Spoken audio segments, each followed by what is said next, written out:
Breaking. Thousands in new migrant caravan head to open stretch in Texas that lacks walls. Thousands of migrants who are part of the newly formed Central American Caravan are heading towards the United States, are making their way to an open stretch of land near Texas, with no walls or fencing. Reuters covered the origin of the group back in early January. The group, organized through social media, is following in the wake of a larger caravan that departed from Honduras this week.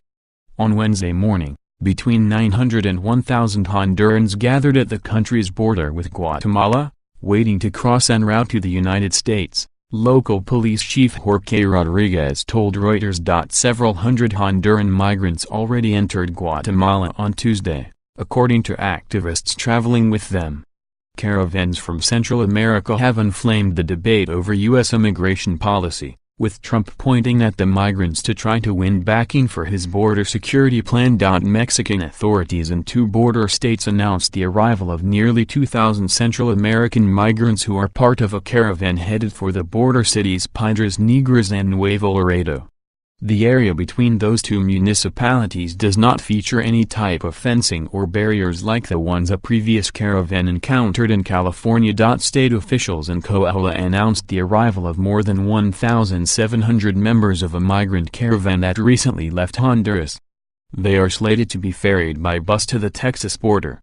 The Nuevo Leon government is preparing shelters and security. The migrants are traveling with the intent to request asylum on U.S. soil, thus making any detention by border authorities irrelevant. The group is expected in Eagle Pass and Laredo, Texas. However, since the region lacks any fencing or physical barriers, some could successfully storm the border with little effort. In the Mexican border state of Coahuila, private companies provided 49 buses at the request of the government to move the migrants in a safe and efficient manner. The buses are funded by local businessmen and municipal governments, said Coahuila Secretary of State Jose Maria Frausto Siller in an interview with Vanguardia. The idea is to provide aid to the caravan but to also be vigilant about it, said Nuevo Leon's Governor Jaime Rodriguez Calderon in a prepared statement. We don't want them to have problems, but at the same time, we don't want any problems for us.